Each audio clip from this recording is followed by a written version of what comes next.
I'm Amy Campbell, and thank you for joining us. We're here with Senator Jeff Taylor, who's from Orange City?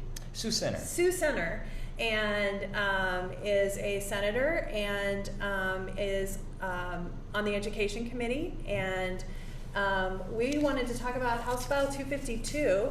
It is the bill that Representative Chad Ingalls introduced in the House last year, and it provides scholarships for post-secondary transition programs for kids with disabilities, primarily developmental disabilities and intellectual disabilities, to attend a college program like the one in your area in Orange City, right? Yes. With Northwestern University, and the REACH program, which is a 4-year program in the University of Iowa. Those programs aren't eligible for traditional college scholarships, but they're very successful in getting young adults with disabilities in the workforce and trained and transitioning and getting jobs after that. And so I know we have a lot of people in the DD Council that are really interested in that. And so the bill passed unanimously last year out of the House and came over to the Senate, and kind of there wasn't a lot of time to take action on that last year, and of course there were a lot of other education things going on. Yes. But you are assigned as the subcommittee chair, and so we just wanted to kind of know what's the process here going forward if people want to engage and contact their legislators about it. Sure. So, yes, what happened was I was chairing that subcommittee. We had a public hearing so people could voice their opinion. I think, if I remember correctly, I think Representative Ingalls came over, probably in this very room, to advocate for the bill. And it was something that I had supported. I had heard about it the year before, and I really liked the idea. Partly it caught my eye because, as you mentioned, Northwestern College in Orange City, which is a neighboring town in my district, is one of the 2 CTP programs in the state, in addition to the University of Iowa.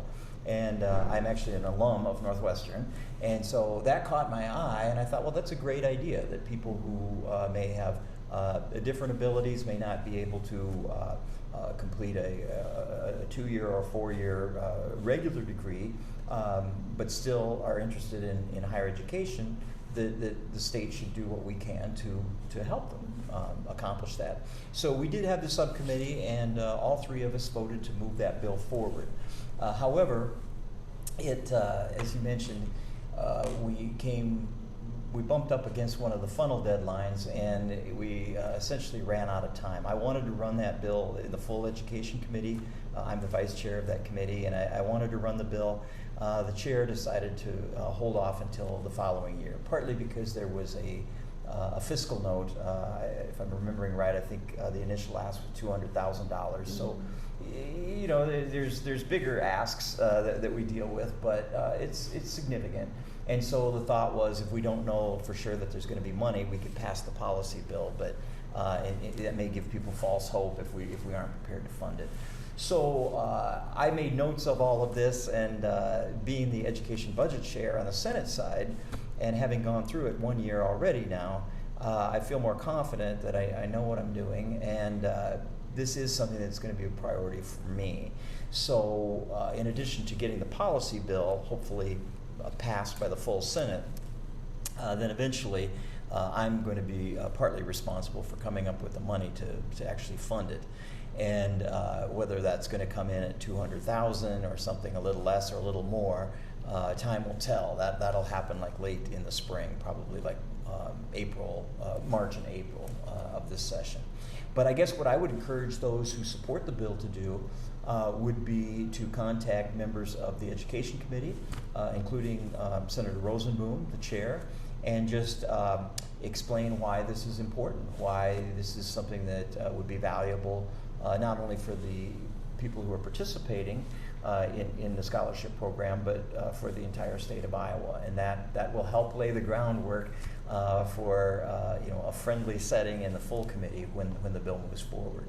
Well, that's great advice. We had to talk to those that will be determining the budget, and I'm assuming on the House side as well. Yes, so Representative Carter Nordman on the House side, if it passed the House, he must have voted for the bill. Yep.